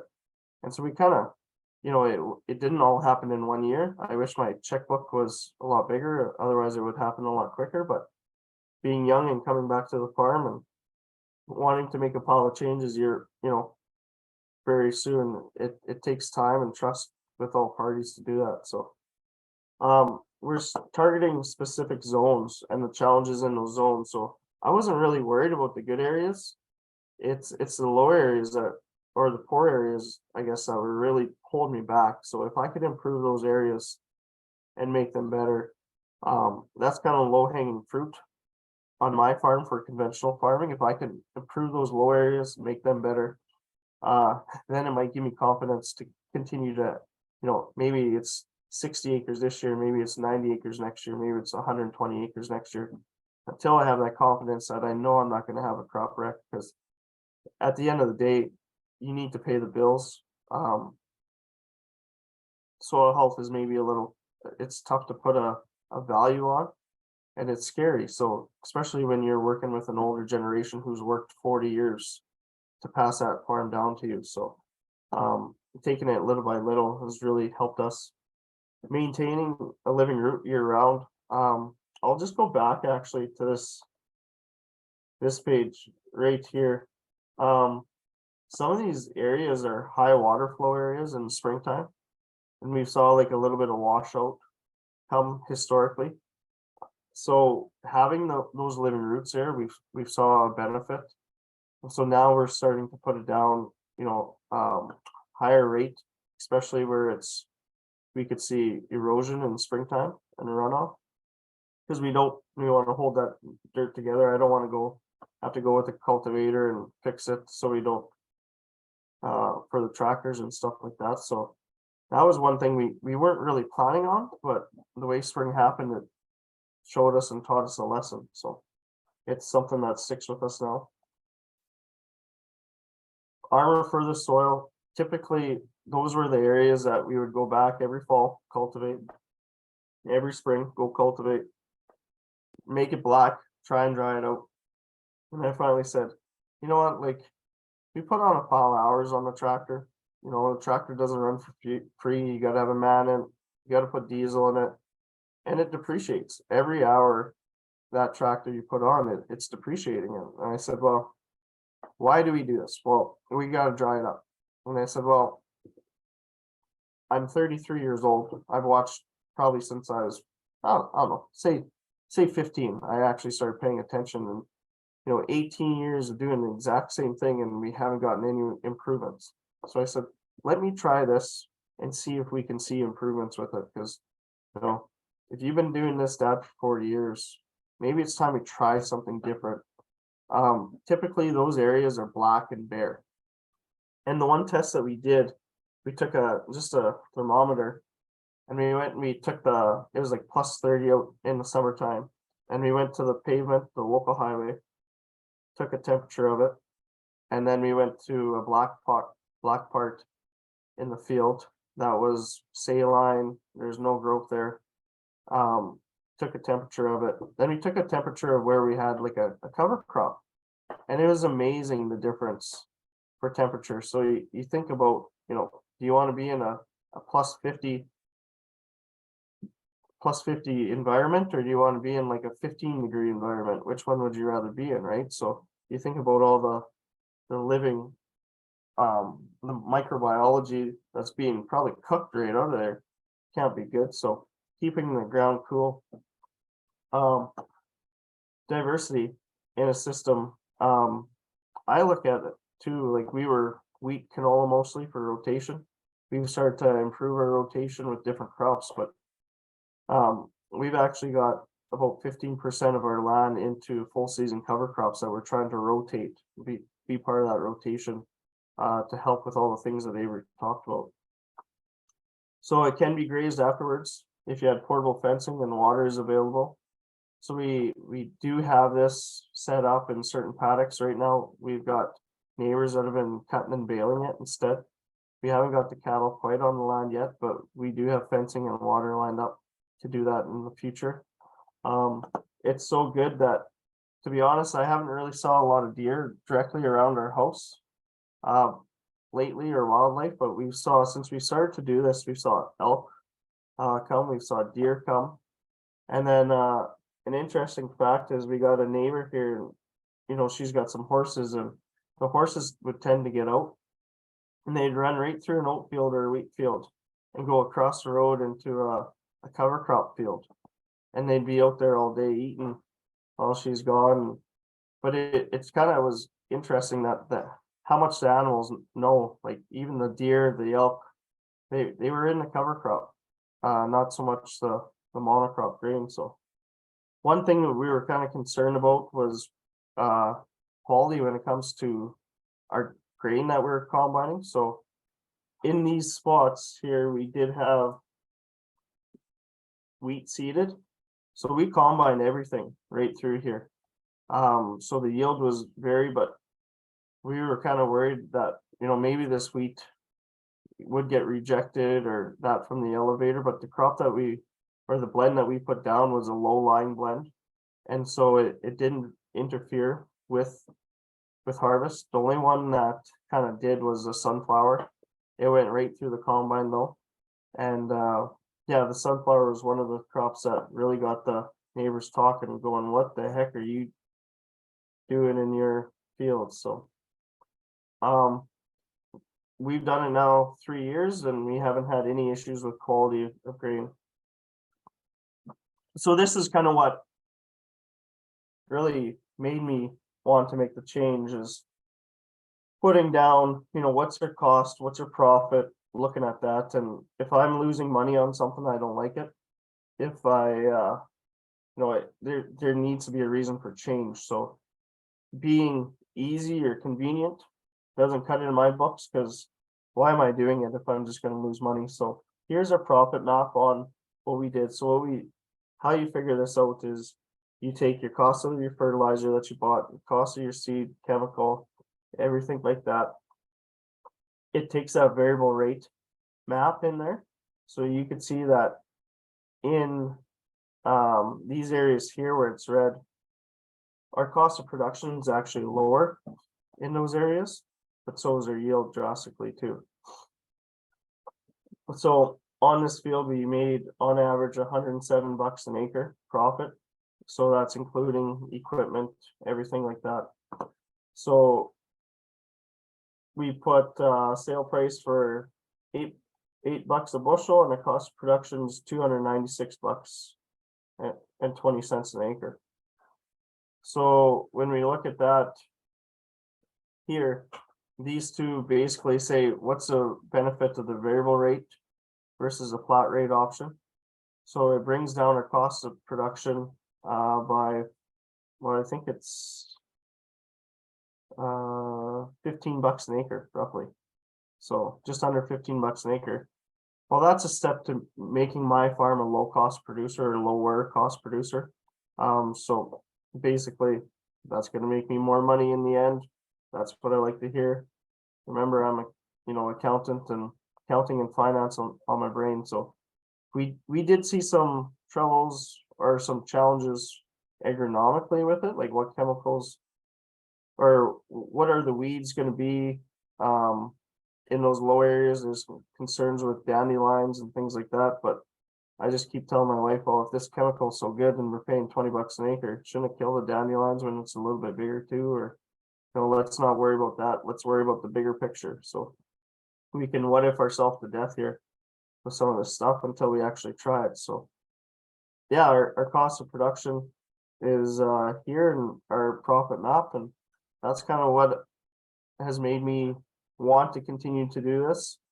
I think the toughest thing that it's been for myself is just maybe the unknown and the what if this happens, what if that happens. And I finally just said, you know what, $15 an acre, I'll try a lot of things, and we've done it now enough times and saw the benefit.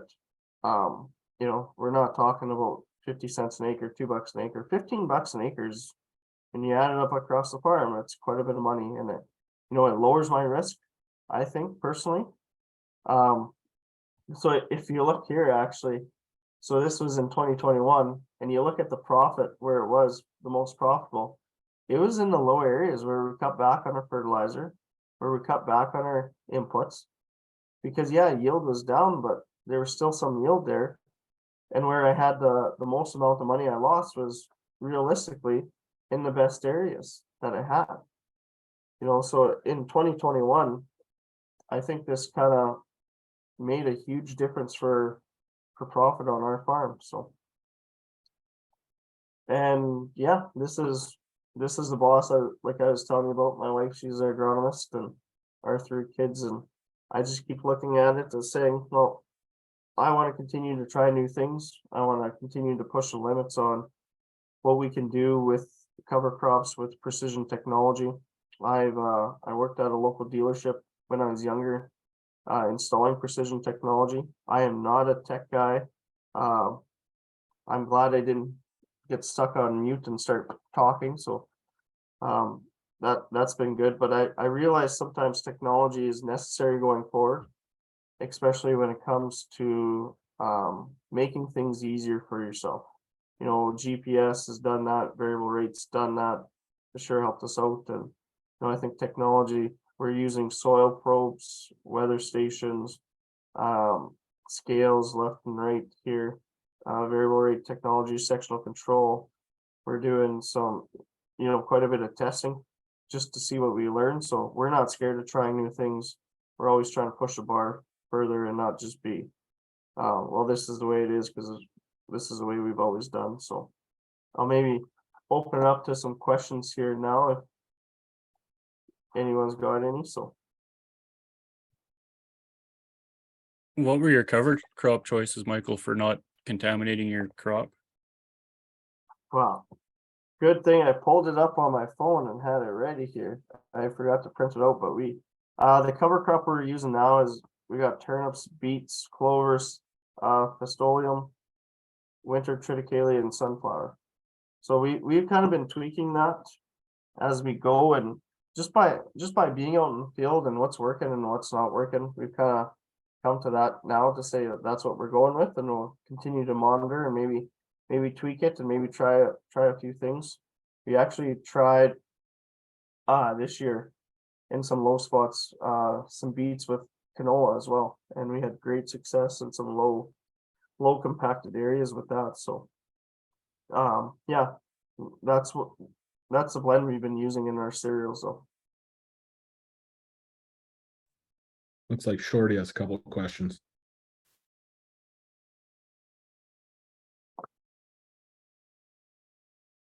Can you see them, Michael, or? Yeah. Okay. So, okay. So yeah, Tyler, I'll answer your question. So I'll maybe just go back to the slide here.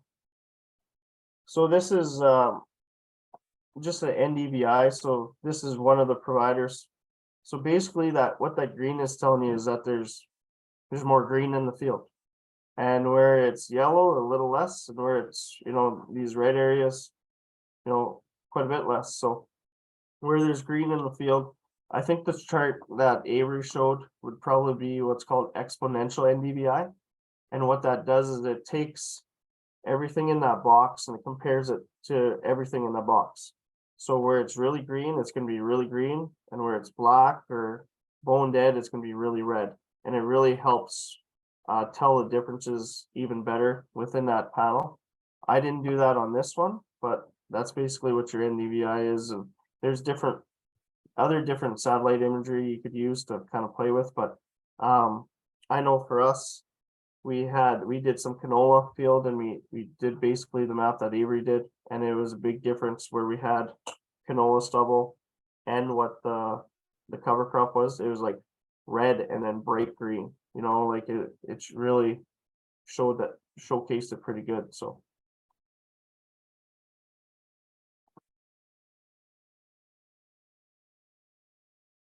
Something vegetative index. yeah, I'm not sure, to be honest with you. I could Google it, but No, that's all good. Does your So- soil oh, go ahead. yeah, there's another question. Does soil moisture probe affect your fertilizer rate decisions? It does, because we have multiple probes in. So one probe stays in all year long, and then other ones we take out in the winter, and then we put back in after we're done seeding.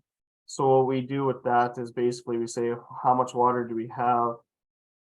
What's our snow cover here now? Are we, normal snowfall, above average, below average? What kind of moisture do we have in the ground as of fall before freeze up? So we kind of base that on with our current moisture condition. We know we have enough moisture to get us through until, June 30th or, July 15th, depending on how full it is. So it does, but for us, what we're trying to do with our fertilizer is, from a big longer term standpoint is try and cut back as much as we can without reducing yield. Like Avery said, just to go cold turkey, it's probably going to be a shock to the soil. But if we could start implementing proper rotation, crop rotation, implementing cover crops into the rotation, I think that's going to kind of change what we do, like, doing faba beans and peas and other things like that into it. I think moisture and fertilizer price really changes rates on every farm. You get after 2021, there's a lot of guys that said, hey, I put a lot of fertilizer down and now I'm going to cut it back 25% because there should be lots in the ground from last year, right?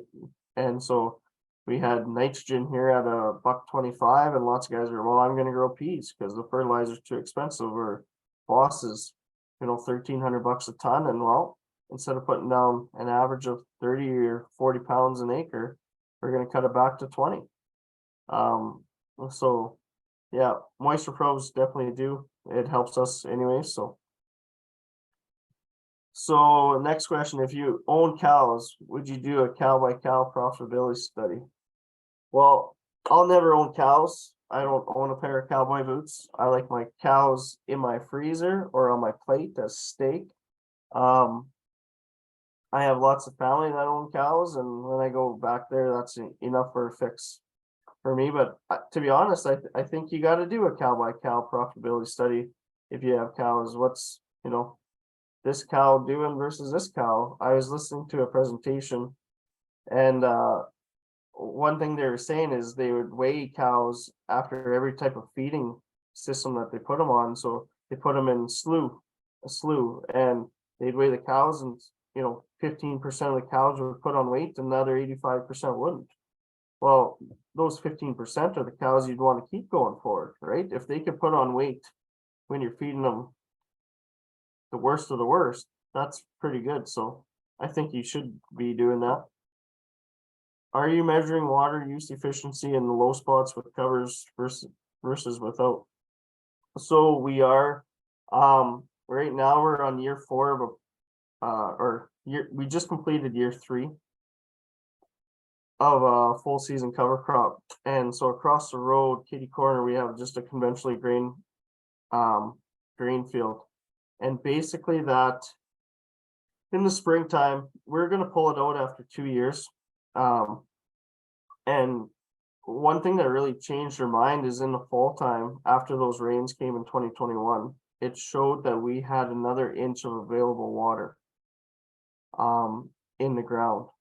Maybe I don't know if it was in the fall time or springtime it showed after winter, but it showed that we had another inch of available water in the ground versus across the road. So same, farmland there, the moisture probes were in the exact same zone, so they'd be in zone 3s or whatever, and it showed that water infiltration was better. So infiltration, that's what I want to get rid of. So, or I want to improve. So yeah, I think we are seeing better examples. Now, if we go back to this map here, where are we gonna see it, here versus here better? We haven't gotten dialed in yet to really test some of that. We've been doing field scale testing, so that's probably the next thing is, let's start testing some of these spots here versus here, and the improvement we have saw on our full season cover crop within a year. Our organic matter increased 0.75% as well, so we're very happy with that. So next question, for how many years are you doing variable rate? I want to say we've been doing variable rate now for 6 years. So we're at the point now where we're pretty comfortable with it. It's been pretty consistent. When we do our comparisons with our yield maps at the harvest time, you can really see those zones that we've created or keep showing up year after year. So I feel like we can dive in more and even get a little bit more picky. So if you had virtual electric fencing, would you graze your variable rate cover cropped areas? I've never looked into the cost of a virtual electric fence. But ideally that would be awesome if you could contain your cows like that. And like I said, I don't have cows. I don't want to touch the cows except unless I'm eating steak or jerky or hamburger or that. But finding the right partner, I think, would be key in that. So if you have someone that's close, I'd be willing to put in the time and effort. I can't see why not. That might change what we put in for a blend as of right now, but yeah.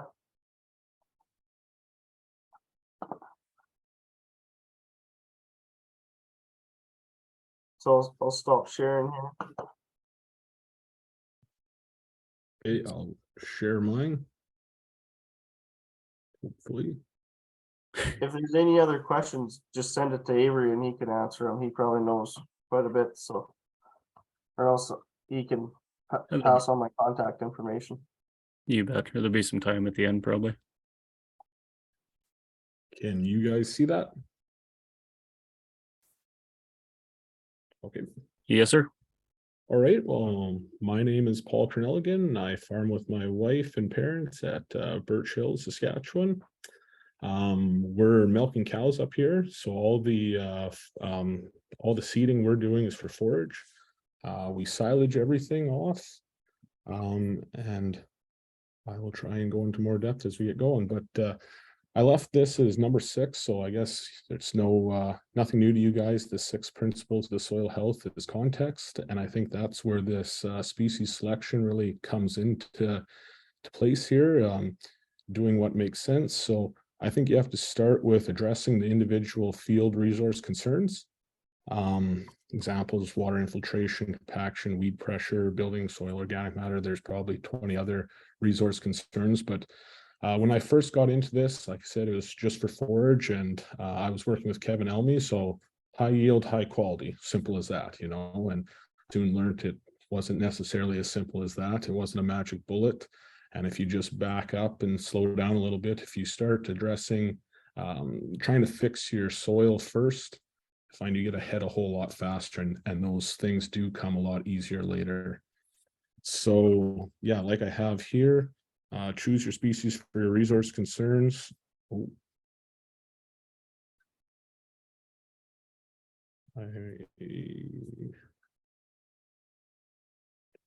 Something must be wrong here. Oh, maybe not. Did that first come spinning or not? I didn't see it on my end, but anyway, doesn't matter. Choose your resource concerns first.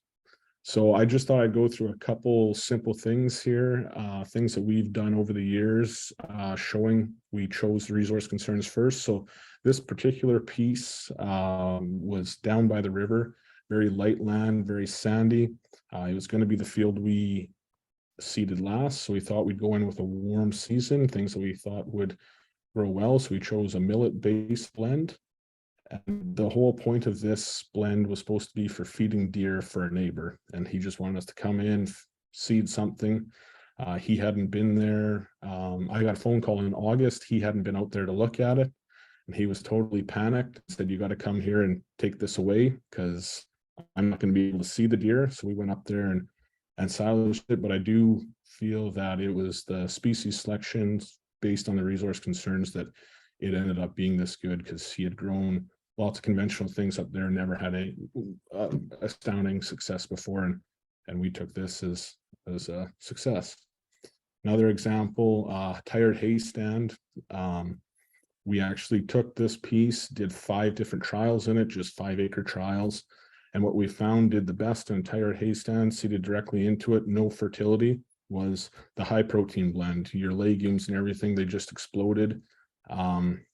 And I don't know if you can see just a little bit past on the left picture there, you can see there's a little bit of sorghum Sudan grass trying to grow over there. 3 feet tall, 4 feet tall, that's as high as it got. Not bad for a tired hay stand, but nothing like this. And so we took this and used this into going into those kind of situations in the future to get high quality feed, high protein feed that's most expensive to buy, and tried to use it to our advantage. And there's just some examples of nodulations and how red they were with, I think that was a fava bean root. So moved to JBK Farms in 2010. 2010, we had 40 some inches of rain, 48 inches of rain. And in 2011, and we didn't seed anything that year. 2011, we seeded these 126 acres on these specific 4 quarters. So we were into island farming. So it meant that we took a pretty serious look at water infiltration in our place and what species we could get away with, what made the biggest impact. And so just by following Kevin Elmy at the time, he led us to using a whole host of species that got the job done, and we shrunk up the sloughs quite a bit. We haven't had 40 inches of rain since either, so we've had more moderate years. But this last year, this is a map of 2022. We seeded everything on those 4 quarters except 60 acres, and in the fall we swathed right through everything. So just trying to get those problem areas whipped into shape, get those roots down, get the water infiltrating, and some aggregation and all the good things. So this is one of the ways we did it in the beginning, and we still do it to some extent, but $1,500 worth of seed was, it ended up being the cheapest land we ever bought. So we went around all these sloughs after the summer solstice. Usually it was July long weekend or the weekend after, broadcasting in. And one of the trials we did was, there's a road going down. Obviously there's no culvert here. We did 1/2 section for 3 years first, and we started to see this happening. So that was enough. So we went and did all 4 quarters for the next 3 years, and we were farming through, this was 2021, so we were droughting, but we were farming through the left-hand side, and where you can see on the right, we weren't quite there yet because it was 3 years behind in getting those roots down and established. So it allowed us to take full advantage of the perimeters of these sloughs. We were backing off that water. You can see all the, I would have been driving over here into the tall grass, spreading with the quad and throwing these seeds actually into water. This was probably getting into later fall. And you can see how those radishes just started growing as soon as they got a chance to go with that water receding. What that eventually led us to is getting past that cattail thistle thatch and being able to seed right alongside the water in the spring. And so we were maximizing yields right off the bat. And that's just, you can see water would have been right there when we were seeding it. So I think one thing to keep in mind when you're starting down cover cropping, keep in mind we are strictly forage based, we're silaging everything. Is we had to look at a different type of rotation. We started out by doing annual cover crops over and over, and weed pressure started to be a concern. And so this is kind of the rotation that we found that's working very well. So if we start with a perennial, let's say, we leave it in for 3 years for 7 cuts, and then we get 3 annuals in a row after that. We go to a biannual for 2 years, and then maybe 2 more annuals after that, and then we're back to our perennial. So it's roughly a 10-year rotation, but what it's doing, I think, is balancing that fungal to bacteria ratio. So if you think, when's the first time you see a weed after you take out an alfalfa field or something like that, you start seeing those nitrate scavenging weeds 3-4 years after your wild oats or your lamb's quarters and stuff start moving back in, and you're dealing with a more bacterial based soil again. So you go in with a biannual and clean that up. It gives you a great opportunity to do it, and probably do a couple of years of annuals after that again before you go back into that perennial system. And so I did put in here, we're trying to always, we use the resource concerns first to select the species, and then based off the resource concerns and those species, we then try to match it up with which type of ration is going to fit the best with it by still addressing those resource concerns. So the perennials, high protein, high legumes, high protein. What needs the most protein? A heifer rearing ration, something like that. Where your annuals, you're able to better balance that. Maybe you've got lower protein, but higher energy, more digestibility, higher sugars. So where you get the first couple of years of annuals, and then the last year of annuals, maybe in the 3 years, you can go extremely high cereals. They grow well in that. They're more dominated bacterial, and that ends up in our fat ration. So just those things coincide with the decisions on the rotations as well as what we're finding. We're bagging all the silage, so we're able to split it up into bags. It's not all going into one pit. So here, balancing your fungal to bacteria ratios. Yeah, we found that the 3 versus 3 and the 2 versus 2 rotation works very well. 3 years of perennials, 3 years of annuals, 2 years of biannuals, 2 years of annuals. And the weed concerns have really pretty much completely gone away. We still are doing a pre-burn in areas that maybe we haven't had enough cover on or something like that. So we will do a pass with the sprayer, but we're not doing any in crop or fall spraying. So just an example of some annuals here. Very, very low weed pressure we're finding because we're always following those perennials, able to draw on those nitrogen reserves from the previous years. We also are doing high legume, well, good amount legume in the polycrops, so we're using that as well. The advantage of the annuals we find is we get the higher yields than perennials. And then we can tweak these blends very easily to achieve that balanced ration we're looking for. So, we're not looking for as high a protein for the milk cows as the heifers, let's say, so we can choose our species accordingly after we've got our base species selected on the resource concerns. So just balancing that energy to protein ratios. And when we switch over to the biannuals, year one, it looks very much like the annuals. We underseed the biannual blends with our polycrop blends. We try to take it off the silage before August 15th to allow that critical 6-week period for the regrowth of biannuals to establish good roots. Yeah, definite grazing possibilities after the first frost on year one. So actually back here, the picture on the right is regrowth on year one. 1 year's worth of inputs and 2 years worth of crops. So it's been a very advantageous crop for our pocketbook. This one yields the highest and costs the least per acre. Lots of nitrogen after year two. It's a heavy sweet clover, hairy vetch dominated blend on year two. We reap benefits of that in our next 2 years of annuals. And protein is more expensive than energy. And so when we can grow that high protein blend, it's saving us money. And if we have to, we can very easily dilute those blends down with whether it's straw or whatever else to help make them even cheaper than they already are. So year two, this is just a progression of what it looks like, just to kind of show you that it really does a great job of taking care of weeds. And also we're silaging this mid to late June, maybe the first week of July. So any weeds that are there, you're taking them off at an immature stage.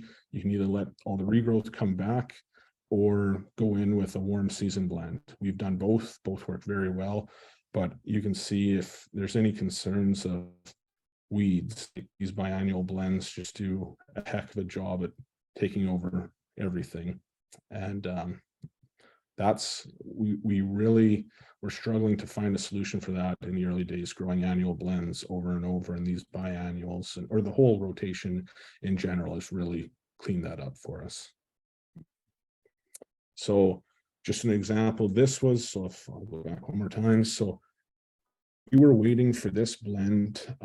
The sweet clover got we had a June 4th frost, and the sweet clover really got hammered, and we didn't think it was coming back. And about 10 days later, it started coming, and all of a sudden started to go, but it was behind everything else.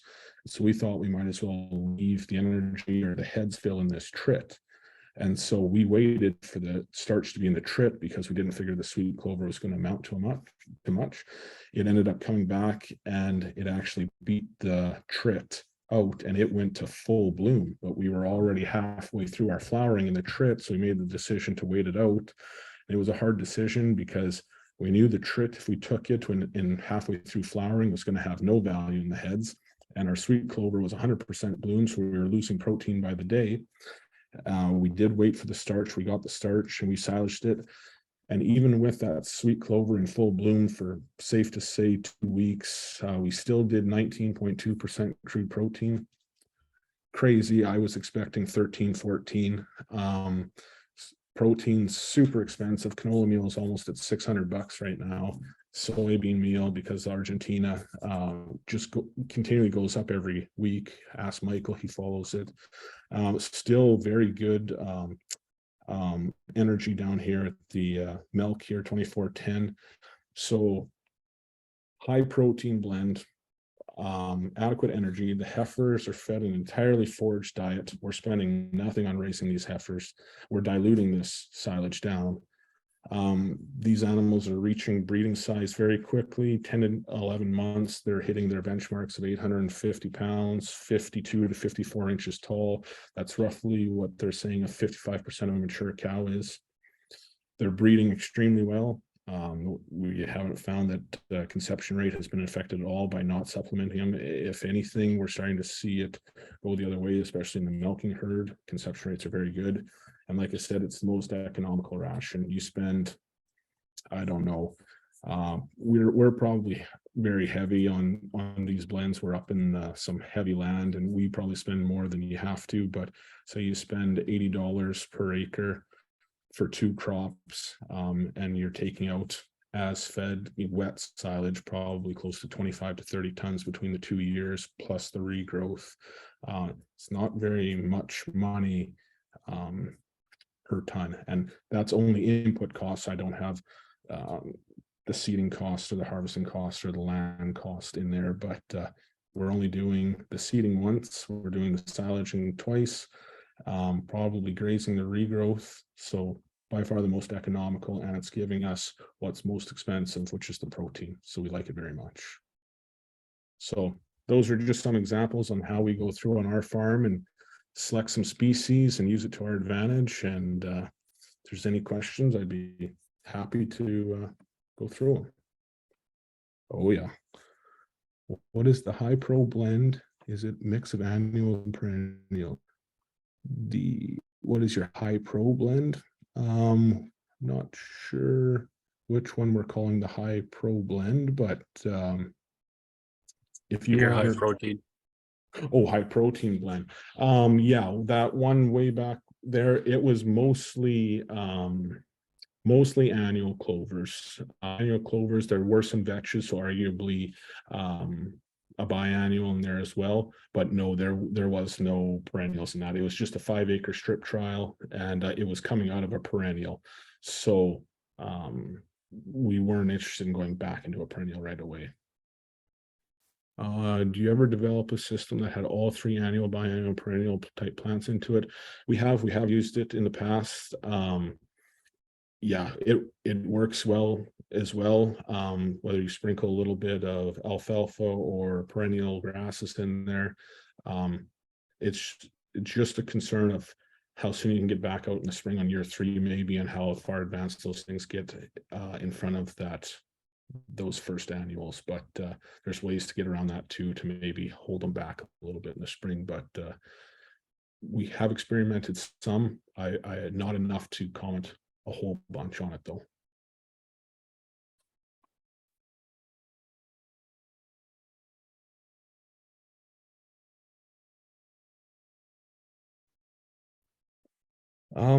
That rotation was pretty important. We were starting to get to a point where we were questioning whether we were going to get a handle on weeds or how far we wanted to let it go. And then we were considering going back to monoculture crops in rotation, just so that we had herbicide options.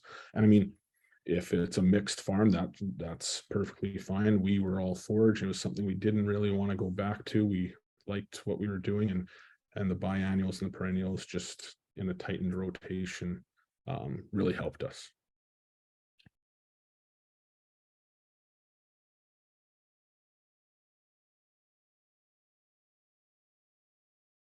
Yeah, I suppose if there could be questions opened up to all 3 of us now, if anyone has any more questions. And I can stop sharing as well.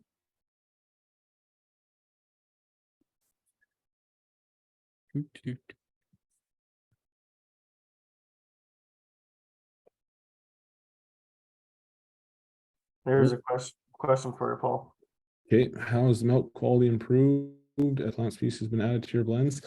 We started out with pretty diverse blends, so I'm not sure I can talk to more plant species, but one of the things we did do, we went from a 60% concentrate diet, 40% forage, 10 years ago or however long ago now, to we're almost 70% forage in front of them now. And so we've lost milk yield in terms of liters, but our components, fat and protein, have gone extremely high.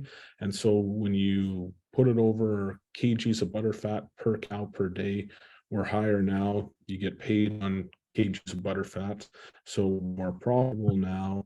And we are, we used to do corn and barley silage and alfalfa silage, so we're far less into our inputs. It's way cheaper now, and I would say way less risk. We did corn for years and years, and nothing against corn, but maybe it's not the best fit for Northeast Saskatchewan. I always say we're 50 miles from the end, 50 more miles north, we're at the boreal forest.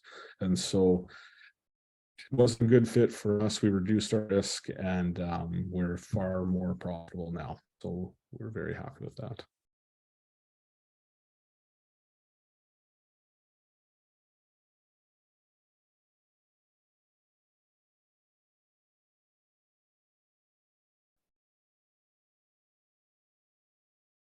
Nothing else.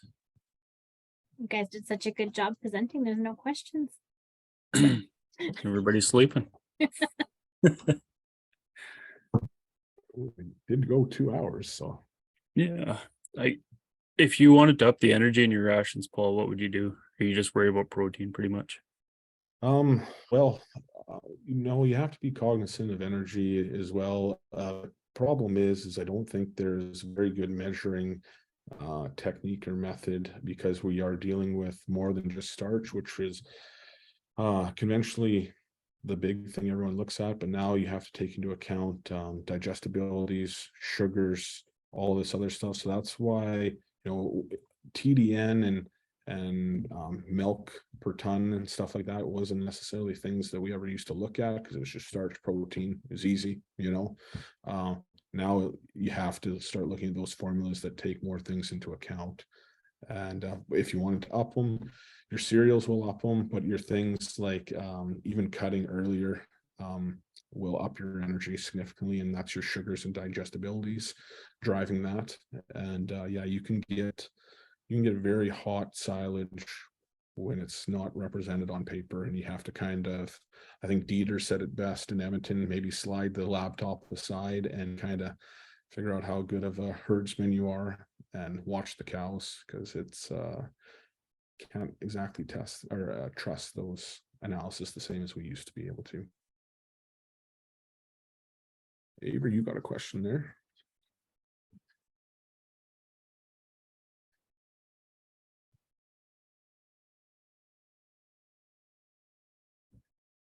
Yeah, as far as docility or how the herbal A's are affecting the bison, I don't know, they get pretty excited when I move them every day.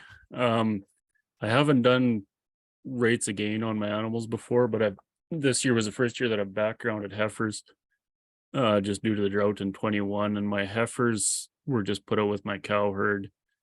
And when I weighed my heifers in January, I think it was, my weights on my heifers were basically the same as my buddy that had his heifers in a feedlot all year round. So my animals were fat as can be, and everything was happy to be out there. So overall health, very good. Conception was very high, so I'm pretty happy with everything. Yeah, just the soil health benefits, but that field was just a joy to be out in as well. Like my daughter and I used to just call it our flower field, because you go out there and you'd chase bucks out of the field every time. They'd be buried in the flowers, but there was birds and bees, and it was just a place of absolute activity. It was pretty neat to see. And yeah, I had really good regrowth on it after as well, so it was a very high performance field, I would say. The only thing, like I say, for beef, just as high legume as it would have been a bloat risk, I would think, and be cautious of grazing it, but throw some straw bales on the edge of it and take care of things. Be careful.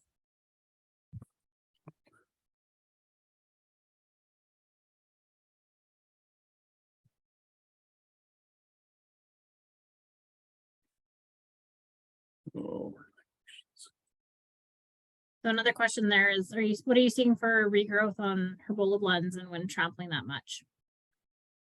My regrowth was great. I had 0 rain after I grazed it. We never had rain until we had snow in November. And on my poorest areas of the field, it was probably a foot high, I would say. Nice and thick. And that was a field that produced absolutely nothing a few years ago. So I was pretty happy. And again, for feed quality, come the end of October, every deer in the country was out in that field. And my neighbors had no deer in their second cut alpha, or their regrowth of alfalfa. So it was pretty high quality stuff. What else do we got? I would reiterate that as well. On our place, we're right along the highway, busy highway, and I've never seen deer out there, you know, for the first 4 or 5 years, and now we've got a herd of deer that live on the field. So keystone birds for sure too. Spiders, I can't say I've not consciously observing them, but there's a lot of other stuff coming, and it's pretty exciting.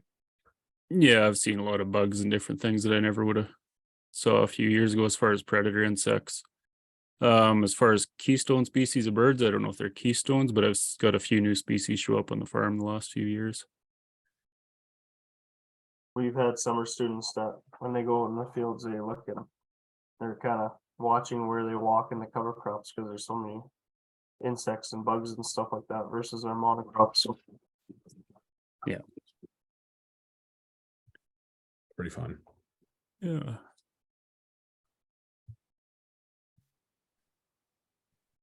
Avery, you were asked to provide your contact information. I stuck your email in the chat, but if you want to give your phone number and willing to take phone calls, I'll let you put it in. Yeah, we can do that. The chat's open now.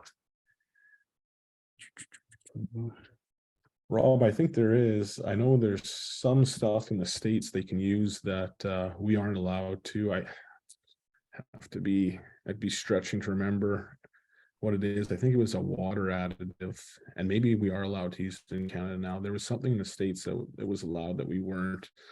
I don't just remember all the details about it, but there's also like other bloat products that you can stick in water. Right. Yeah. Yeah.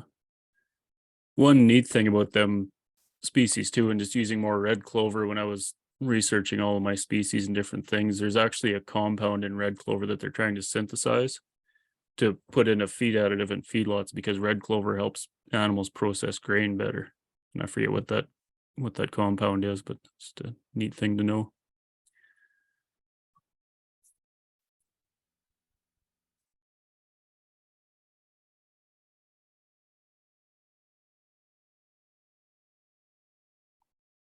Yeah, in the chat, Kelly, it says it's just for the host and the panelists on ours there. I don't know if you can change that.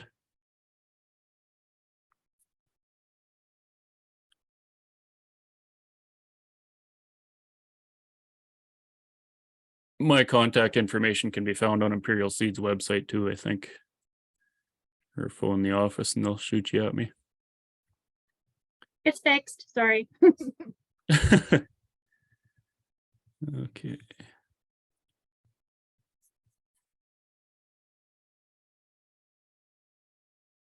So they can see it now? Yeah.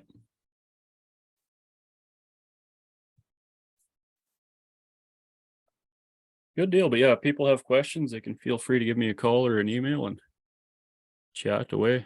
Help where I can. I don't know everything, but I try not to blow smoke when I don't know the answer. I don't give an answer. Well, I want to thank you three gentlemen so much. There's lots to learn. Really great to see it all in practice and not just in theory. So I'm so happy that you guys can share your stories with us and all your knowledge. And definitely feel free to contact any of us, I guess, for more information if anybody has other questions. So You bet. Thanks a lot, Kelly, and thanks